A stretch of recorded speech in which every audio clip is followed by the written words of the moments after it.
Feminist Group Chat. And on today's episode, we're going to be talking about the different waves of feminism. Let's get it up. So for our study, we decided to create a survey, and there were 44 participants, and we made the questions so that we were able to gather information like their age, their thoughts on feminism, and their thoughts on intersectionality.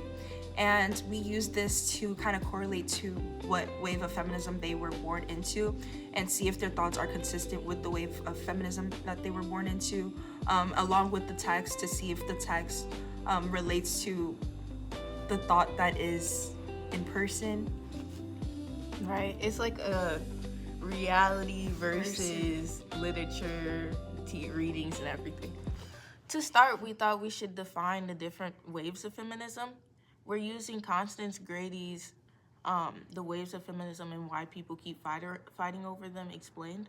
And yeah, we'll get into that. Each of us will explain a wave of feminism, and we'll begin our study, our explanation. With the waves of feminism, it's very important to understand that they aren't linear, they don't follow a strict path. So when we're talking about it, we'll give estimated dates, but it's not like the actual dates because no one actually knows when it started. These are all just Ranges. Right, ranges. So the first wave of feminism started in 1848 and it went on to 1920. This was following the Seneca Falls Convention, where activists like Frederick Douglass spoke about women's rights to vote and women's rights to be a part of community and society. And the first wave of feminism is centered around the legal right to vote, legal rights in general, and yeah.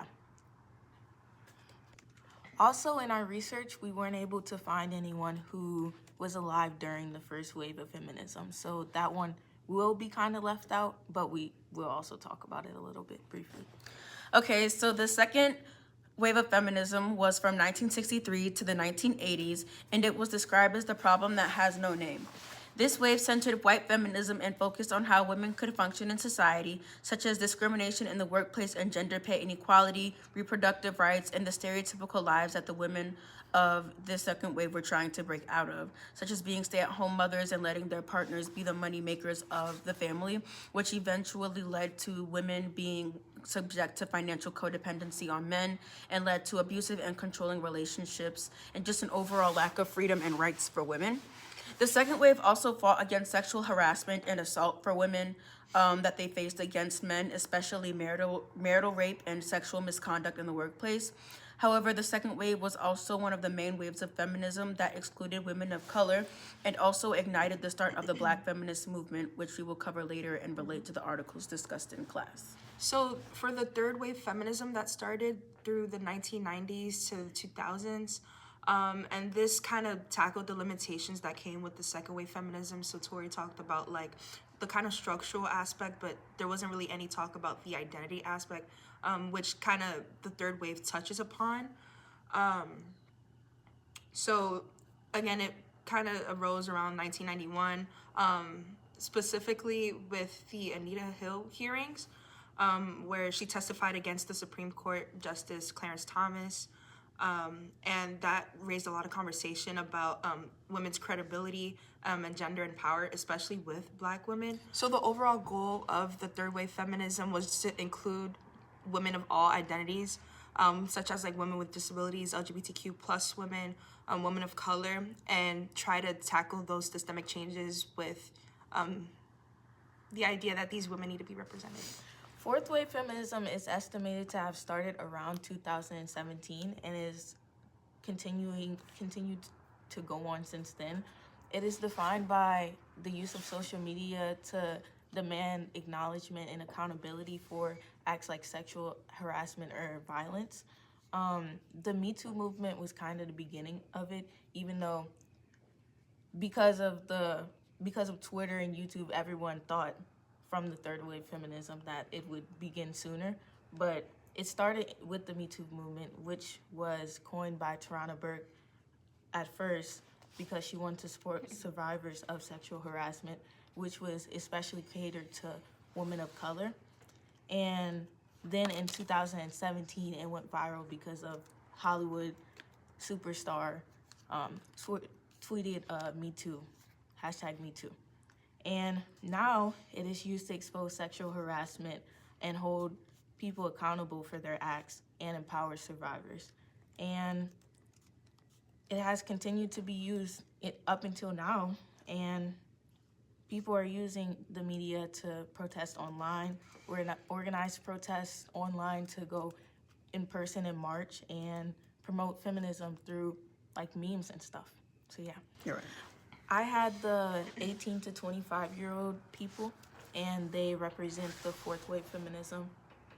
I had the 26 to 40 age group, and they represent the third wave of feminism.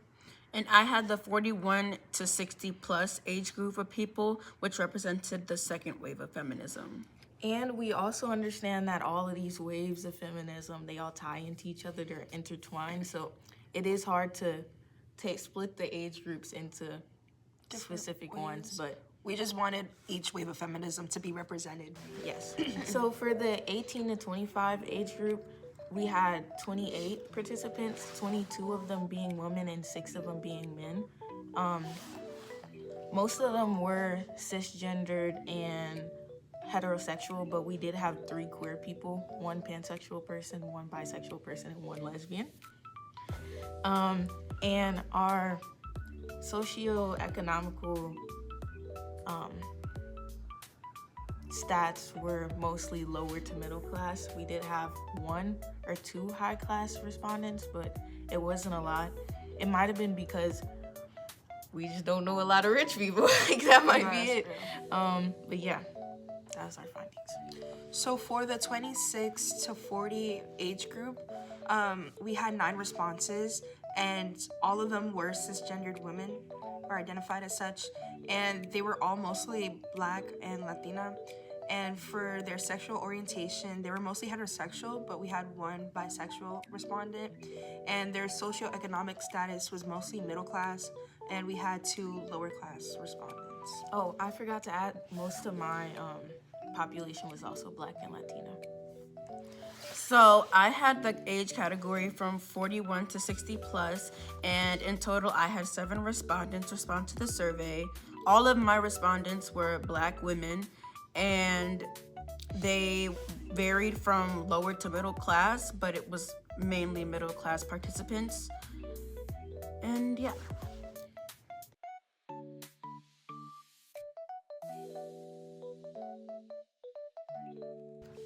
So, in terms of the questions that ask for the knowledge of feminism and the relationship to feminism, most of my responses, which again I had the 26 to 40 age group, they mostly said that they identified towards feminism. At least 66% did.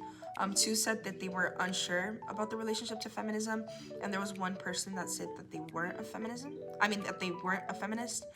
And as for their knowledge of feminism, they mostly responded with a higher scale. So most of them said 5 or 3, when 2 people said 4.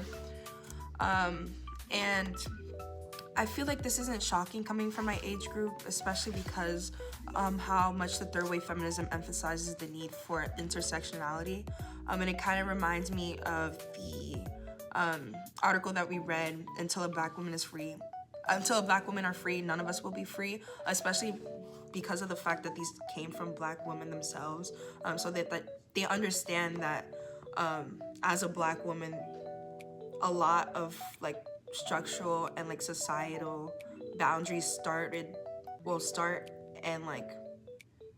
they understand the gravity of that situation, and how not that they're the most oppressed group, but at the same time they kind of are, and they're kind of the reference for a lot of the oppression that is in this world. So kind of thinking about how Black women are, at the end of the day, one of the main kind of the main, not influencers, but Yeah, they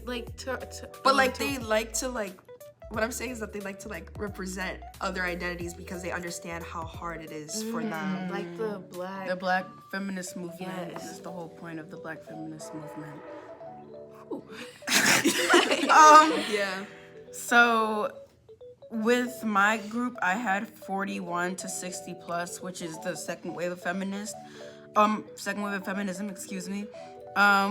When it comes to regards of the knowledge of their feminism, most people said 4 and 5. One person said 3, and then when it comes to if they would define themselves as feminists, some people said no, and then some people said yes. So my responses were mostly yes, but we have to keep in mind that my responses came from 100% Black women. And so since we're talking about more so Black women of middle-aged Black women, we have to understand that it's understandable why a lot of them may think that feminism does not include them, specifically because they've experienced a lot more than a lot of other people that we've interviewed or surveyed. And so they've been around for multiple waves of feminism, and they've seen how it has changed throughout the decades. And they've also, experienced certain aspects of these waves themselves. And yeah. Oh, yeah. And I had the 18 to 25 age group. And most of my responses were in the level 3 or level 4 range. And some of them were, oh, I didn't know much about it, or oh, I knew a lot about it, 5, 1 and 2 and 5. But it was mostly they knew like a good amount of, And I feel like that adds up because this is the era of social media. So if you want to get educated on something, you can scroll on TikTok. Like it's a search bar away. Like you're already there. And I think if people don't get educated, it's because they don't want to. And I looked at like the specific responses, and I saw that the 6 men that that I got responses from, 4 of them said they weren't sure if they were a feminist. 1 of them said they were opposed to being a feminist, and then 2 of them, or is it 1? 1 of them said they were a feminist. So I thought that was very interesting because I also looked at their knowledge, and it was either, oh, I know like a lot or enough to decide whether I want to be a feminist or not, or it's, oh, I know nothing. And it's like, why don't you know nothing? Like, we're at the age, like, we have enough technology to learn stuff, if we wanted to. And I kind of related that back to Bell Hooks.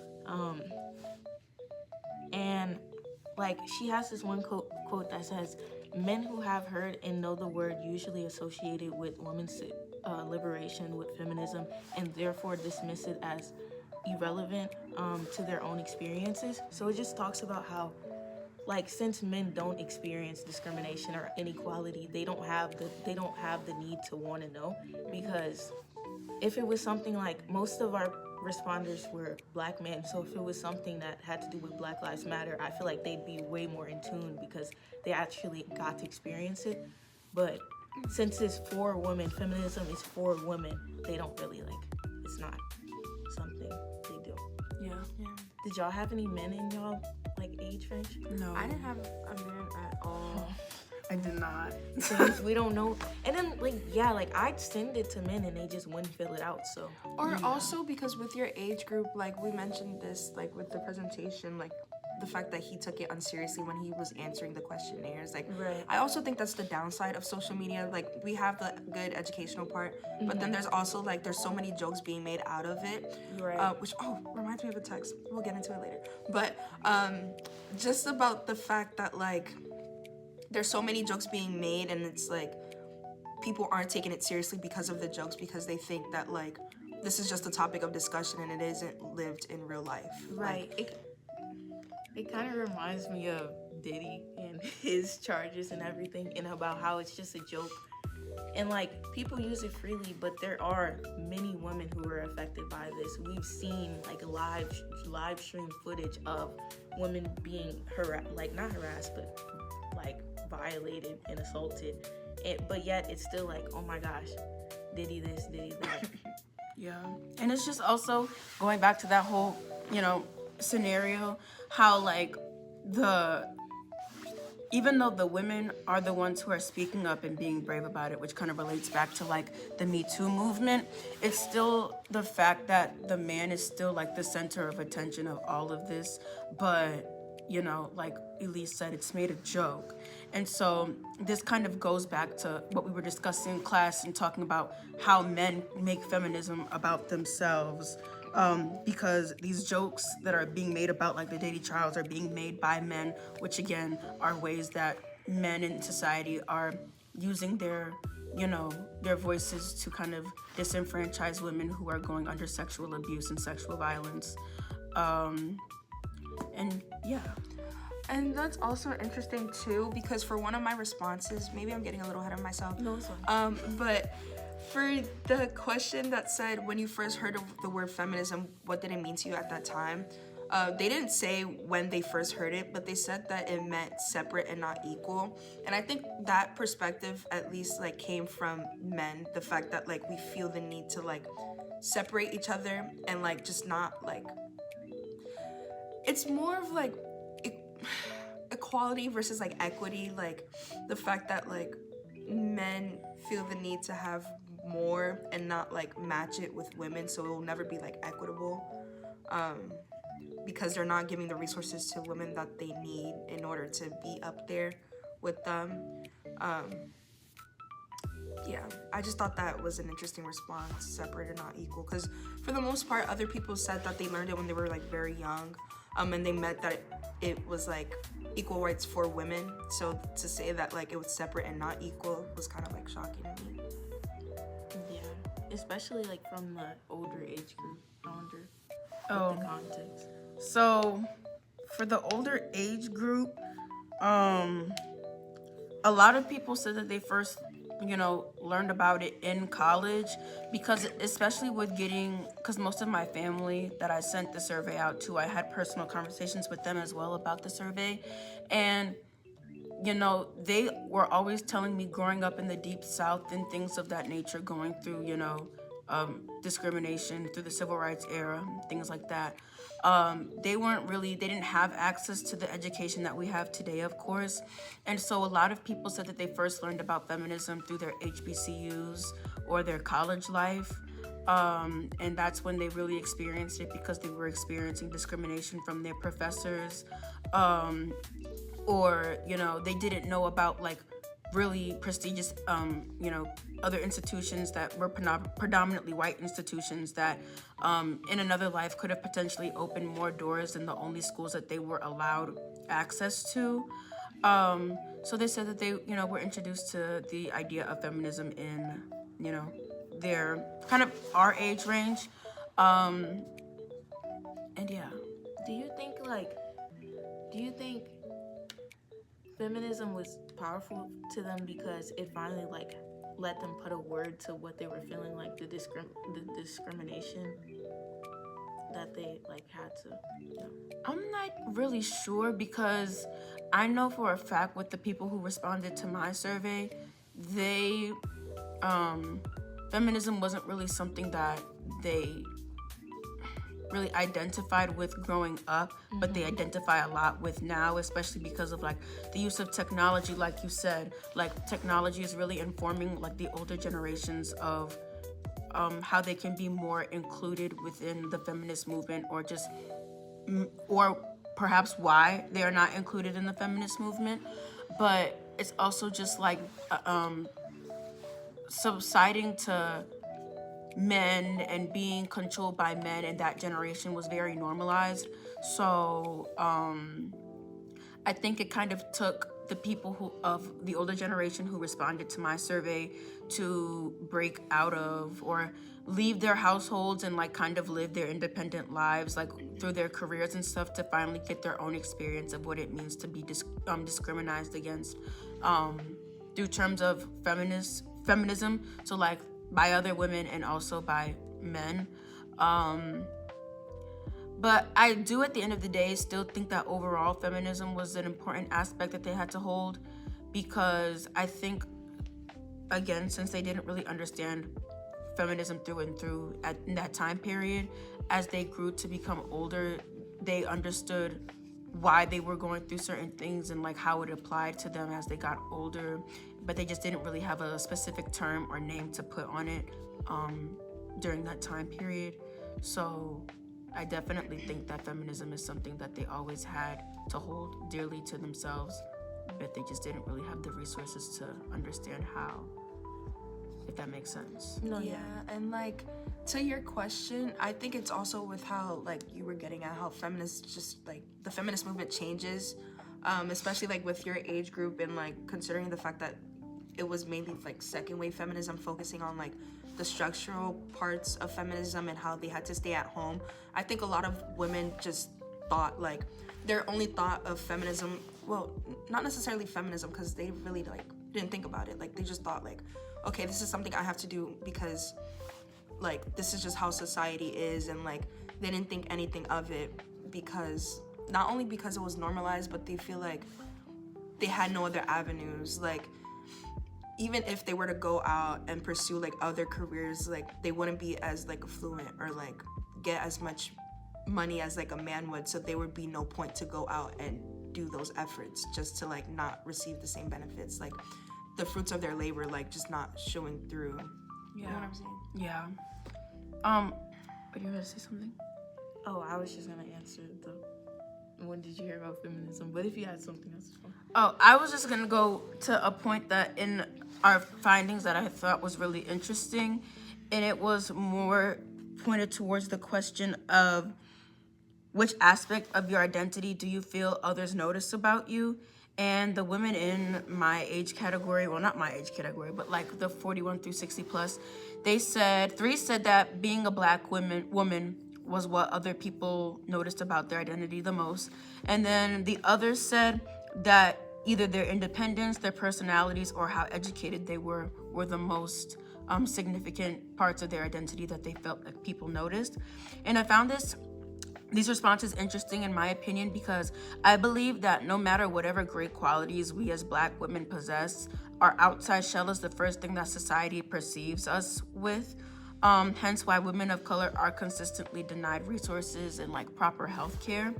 And this kind of goes back to a quote from Kimberly Crenshaw's Mapping the Margins, and it states, while intersection of race, gender, and class constitute the primary structural elements of the experience of many Black and Latino women in battering shelters, it is important to understand that there are other sites where structures of power intersect.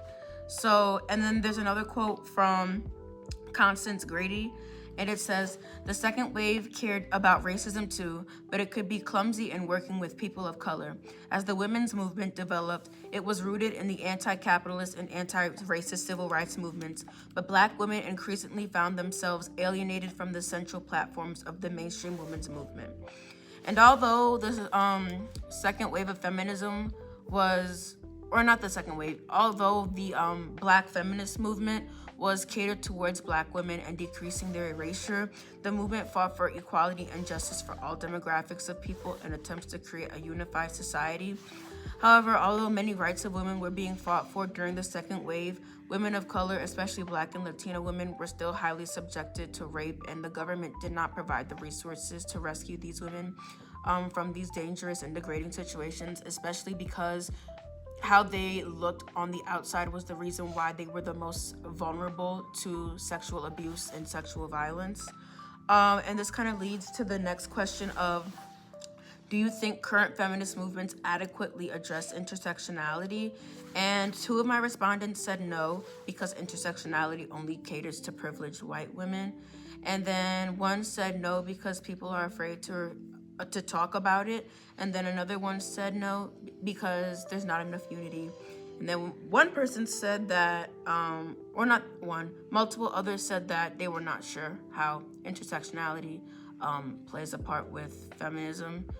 And in relation to the responses from the previous questions, I found it interesting that some Black women are not sure about how intersectionality impacts feminism or their skin color, because in my opinion, like I said, it's the first aspect that they are perceived by, because I feel that they feel a sense of invisibility amongst their own identities. Does anybody have anything to say about that before I continue? Sorry. If not, I can keep going. I feel like, at least for my group, when it says, do you think current feminist movements adequately address intersectionality? They all said no, except for one of them that said yes, which they didn't elaborate why they said yes. But for the one that says that, like, one of them says, feminism is moving in the right direction, but it's not fully there yet. Intersectionality is discussed more than it's consistently practiced. Yeah, intersectionality is discussed more than it's consistently practiced. And the movement is the strongest when women most affected by overlapping oppression are leading the conversation. And I think that was also like a good thing. Well, obviously that's a good thing to say. And it reminds me of the fact that, like, well, it more so reminds me of, wait guys, I'm gonna find it really quickly. It's the Sojourner Truth's Ain't I a Woman, because that conversation is being led by a Black woman being Sojourner Truth. And especially, like, as a Black woman, like, her saying that, like, her own oppression is affecting her. And she has, like, what I was also saying before, how, like, women, even if they try to do anything other than household work, like, they would still be held to oppression.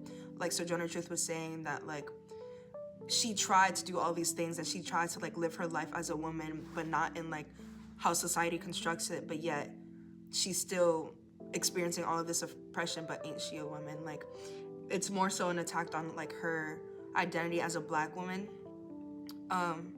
So it is very interesting, and I think it's consistent with at least, like, the third wave feminism, again, talking about how intersectionality is really important into addressing a lot of issues that are happening now. And this made me think about Audre Lorde's letter to that other feminist, and how she said that basically she read Audre Lorde's work, but she didn't really take any of the things she was saying into consideration. She kind of just used her words to fuel whatever, like, thoughts she had, whatever thing she was trying to promote. And how a lot of times Black women, they feel like, or people of color in general, they feel like their voice isn't heard in feminism. And if it is used, it's used to, like, portray something very negative and not, like, the real life experiences of them. And I also thought this section was interesting because of a response I got. So we only were able to survey one white person, and it was a white woman, and she was a cisgendered, upper class, straight woman.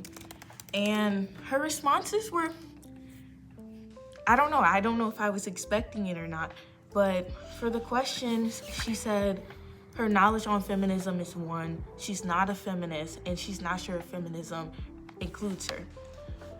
I then took another responder, and it was a Black one. She was also cisgendered, straight, and high class. And she said that her knowledge was a 4,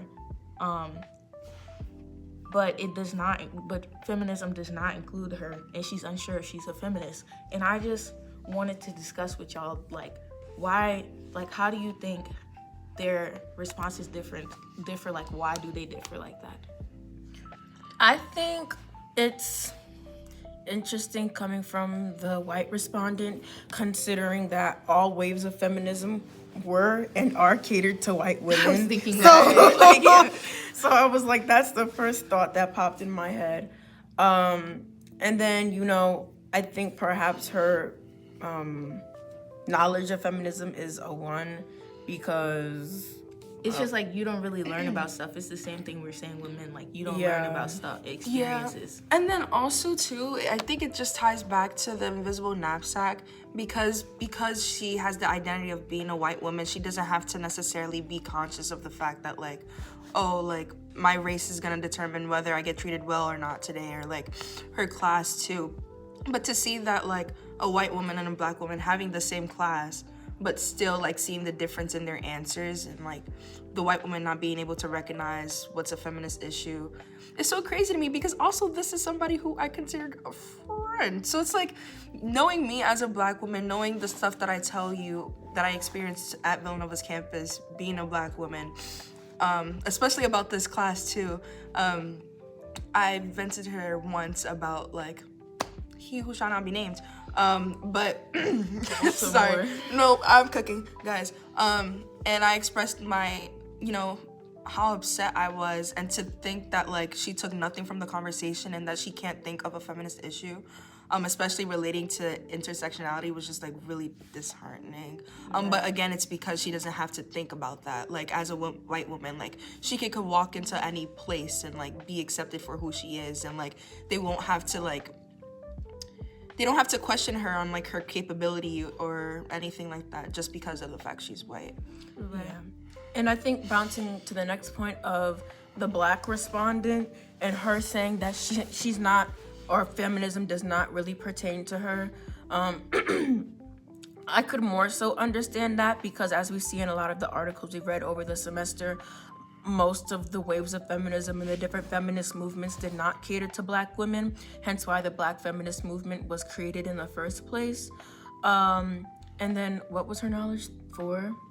I think her knowledge of, even though she doesn't believe feminism applies to her, but her knowledge of feminism is so high, is because, it's kind of what Kate was saying.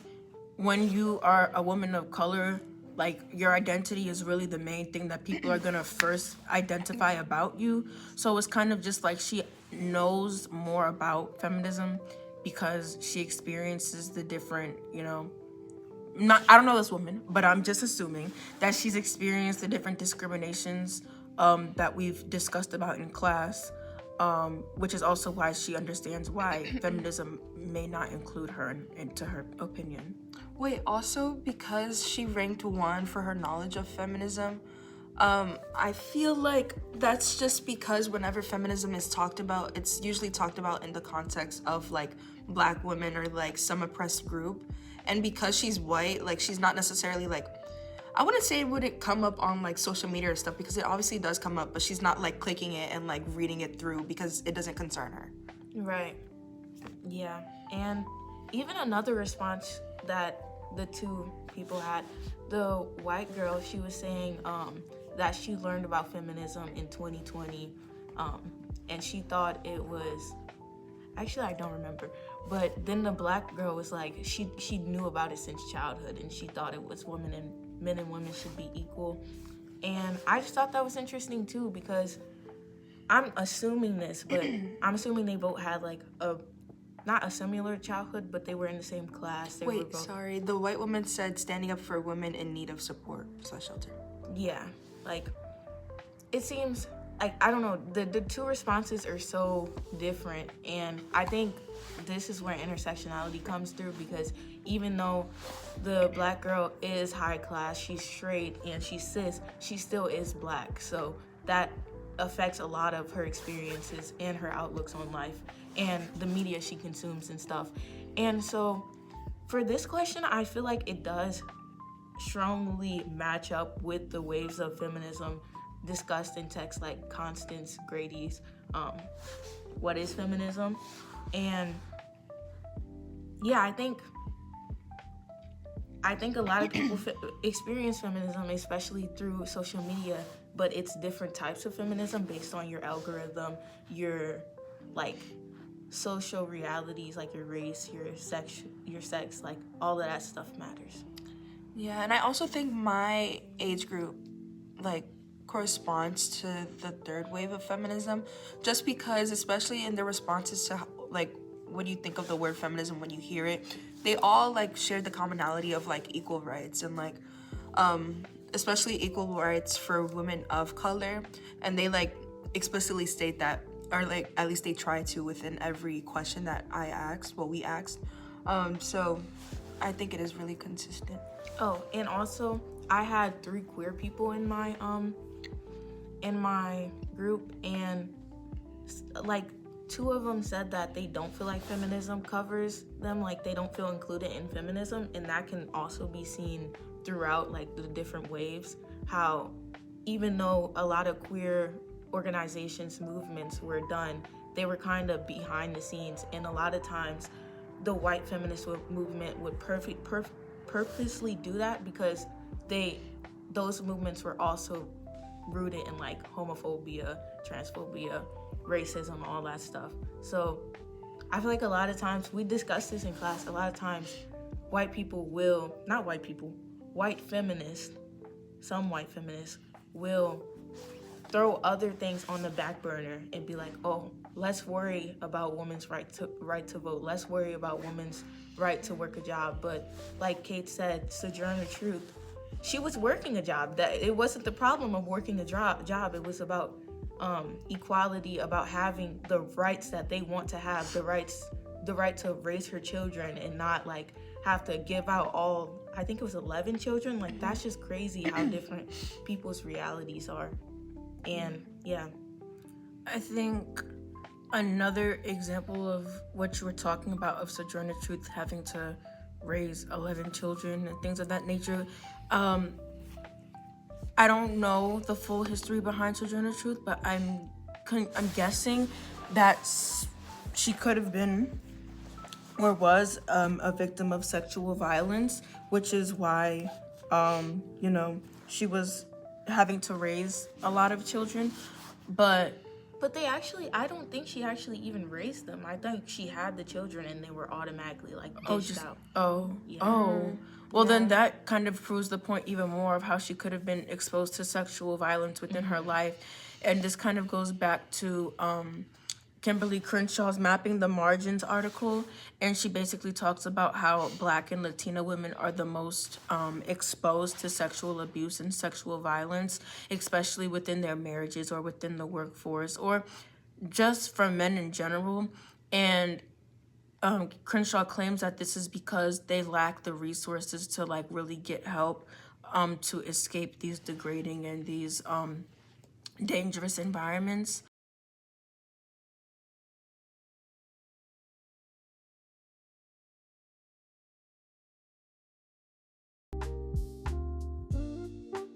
So last time we left off on some other stuff, but now we're going into gender because we haven't really touched on that as much. And our first question, one of the first questions we asked about gender on the forum was, growing up, what message did you hear most about gender roles? And the options were like, men and women have different roles, men and women should be equal, it depends, and then you just didn't hear anything. You weren't taught anything about gender roles. And I had the age group from 18 to 25, and it was like 50-50. Some people's parents taught them that men and women have very different gender roles, and then some people's parents taught them that men and women should be equal, and then some, it was like, it depends on the situation. But I feel like this makes sense again because like back then in the prior generations, it was taught that men and women have different gender roles, and then as we grew and we became more aware of like, became more aware that if there wasn't gender roles, we would be more productive and people would have more rights and people would be happier. I feel like a lot of times the younger generations look back on how they were taught as a kid or the experiences they had as a kid from those gender roles and are like, nah, like I want to teach my kids something different. So I think it makes sense with the fourth generation. For my generation, I had the 26 to 40 age group. And for the question of growing up, what message did you mostly hear about gender roles? It was 50-50 in between people saying that it depended on the situation and the other one being men and women have very different roles, which I also think makes sense with my generation, especially because it's the generation of wanting inclusivity when it comes to speaking about gender and feminism in general. So hearing the fact that men and women have two different roles, like obviously like they would want with inclusivity included, like they would want men and women to have very similar roles. So hearing that, like obviously they wouldn't align with what they're hearing. Yeah, I was wondering if we asked the people now, like our parents or their parents now currently in the fourth generation with social media, how their thoughts on gender roles would have changed due to everything. But yeah. Yeah. So for my age group, which was 41 to 60 plus, three people said that it depended on the situation. Three people said that their roles were very different between men and women, and then one person said that men and women should be equal. Like I said previously, the fact that only one person said that growing up they were taught that men and women should be equal is definitely like a generational change or like a generational shift, because I believe nowadays, like we talk about a lot in gender studies class, the way that generations shift, there's just different ideologies that come with each time period. And so I believe today, if you were to ask like us college students, I think a lot of people would say that men and women should be equal. But I think because this this age group is particularly a little, in the past, that ideologies are kind of old fashioned in a sense almost. Um and yeah.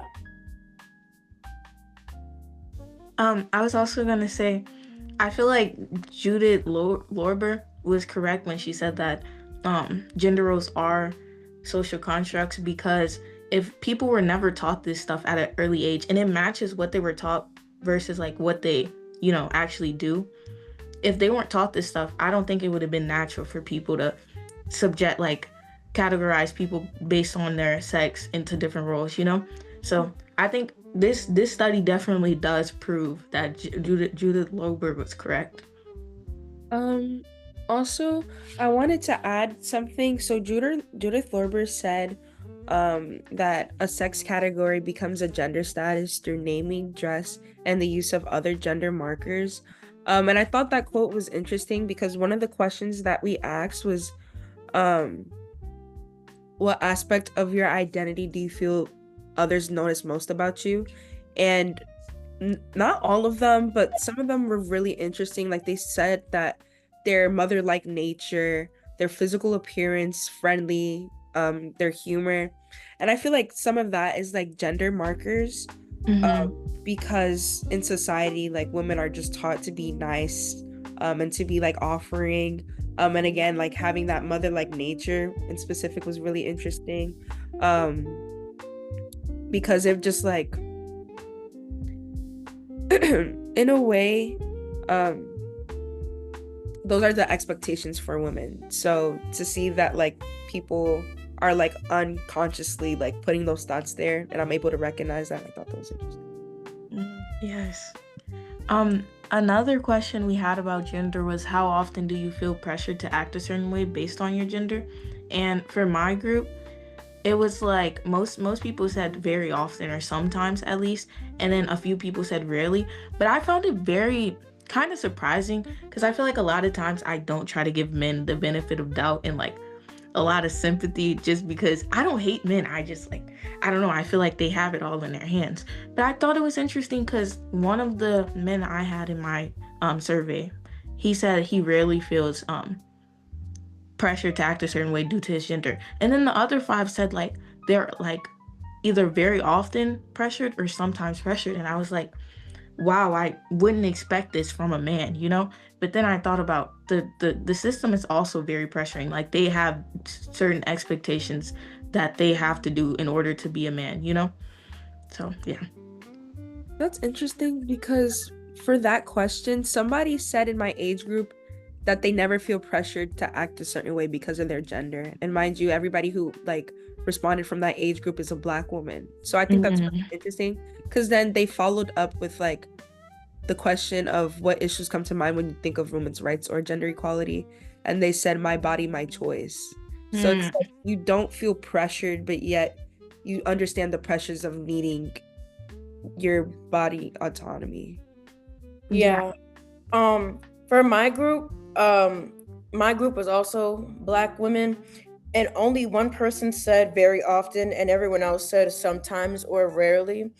And I was just having thoughts about those responses, and I was thinking that maybe Black women don't feel pressured to act a certain way based on their gender because they were never treated like women in the first place, which kind Mm, of relates back to the whole message of Sojourner Truth's speech. Um, but then with the one person, the one woman who said that she feels that she has to perform very often, I thought that maybe some Black women may be feeling very inclined to act a certain way based on their gender, uh, as a way to prove themselves or just to like achieve societal validation after being constantly rejected for so long. yeah. Yeah. That is actually a good segue into our next topic, which is Black women. And since we're all Black women, we experience very different things coming from different areas, um, and just having very different, I don't know, expectations and pressures. So, anything to say, guys? Well, I guess I'll start. Growing up as an Afro Latino woman, like I've definitely didn't really get the side of like an African American woman like telling me things. It was always more of like an Afro Latino woman, which like with Dominicans, like they're very much like racist in the fact that they don't recognize the Black in themselves. And my mom is somebody who's like that. Like she'll tell me I'm not Black, but mind you, like Mm, look at me. You know what I mean? Um, right. so um sometimes the way that I feel the pressure of being a woman and being a Black woman in society is just very different because sometimes I don't even feel like a Black woman. Like I'm always in this in between of like being a Hispanic woman and being a Black woman. And I have said this to so many people where I feel like I have no choice but to fall into one category than both of them. Just because I feel like there are two different pressures, um, because of the negative stereotypes that both carry. So because I look more Black than I look Hispanic, I'm always telling people like the things I experience is always as a Black woman. Like I have never experienced anything that like a Hispanic person would go through because I don't appear that way when looking at other people, when other people look at me. Um, but yeah, and because of that also, um, a lot of the gender like I guess pressures that I feel, I think you guys could also relate to this too. Like people just think of me more manly than anything else. And I feel like I can never be feminine enough just because like at least the stereotypes with Black women, like there's always a expectation that they're always manly and like they're always loud and like they talk rude. So like it's hard to talk to people when they have that expectation and that stereotype. But Yeah. I agree. I definitely, I don't know. There's just so many topics to cover, and if we covered all of them, we'd be here like literally forever.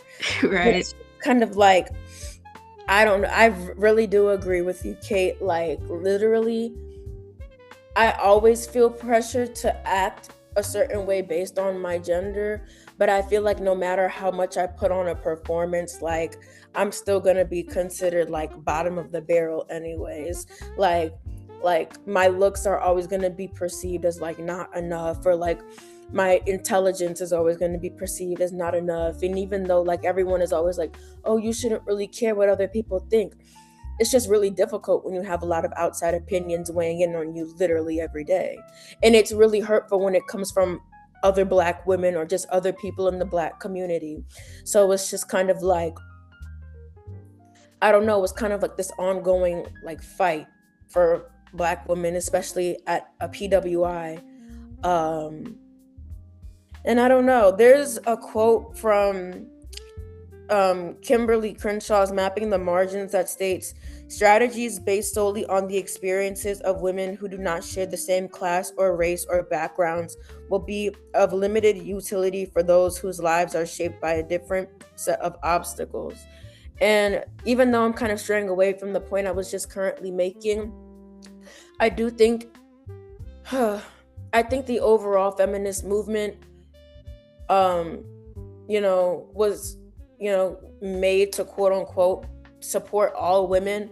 But I'm not mad at the feminist movement breaking off into certain sections or like certain subgroups. And I know that might, you know, dissect or like divide feminism in a way. But I believe that what Kimberly Crenshaw is saying is correct. I believe if you're not experiencing the same thing as other women or just other people in general, you're not going to relate to them as much. And I think that's really important as a PWI, which is why so many students of color join, student of color organizations such as like sororities or like clubs or like dance teams or just anything that makes them feel supported. So I don't know. Of course, it would be most ideal for the feminist movement to bring all women together. And of course, it would be ideal for society to be as unified as possible. But we already know that's not going to happen. I'm not trying to sound like a pessimist, but we already know it's not going to happen. But I said that Kate has No, an idea. I wanna bring this up because literally, talking about like feminism, there is like, this is so crazy. So my research methods professor is Black, and there's a lot of white women in the class, obviously, and she's a really hard professor when it comes to test taking. Our meeting is ending in 10 minutes. She's a really hard test like maker, and apparently like one of my white friends in the class was saying how other white people were saying that she only makes the test hard because she's new and she wants to prove herself, which is crazy because you would never hear that from a white professor. Like you would never like hear students talking about a white professor saying like they want to prove themselves. I know it's just because she's a Black woman that they are having those stereotypes about her. And it got me so upset. Like I went on this whole tangent because I'm like, she is a wonderful professor and she has given us so many extra credit opportunities. Like maybe you're just doing bad in the class and you need to accept that. Like it made me so upset for her. But Yeah. I'm so sorry. Yeah, that totally goes back to the point I was just making about, Black women, quote unquote, feeling like they always have to prove themselves, or people thinking that we always have to prove ourselves, and really we're just doing our jobs. So I don't Okay, know. The what? Elise. Oh, guys, I just feel like being a Black woman is so complicated. Like there's so many different factors going into it. I feel like in my youth, I've struggled the most with like femininity and being able to cherish myself and put my values first without like, and like be able to have relationships and friendships with people without like, taking stuff away from myself. And I feel like a lot of times I've just written things off as normal when they're not normal. And it's something we're kind of trained to do as Black women, like accept things even though they're not right, and we know they're not right because we've kind of like given up on any salvation or any correction to it.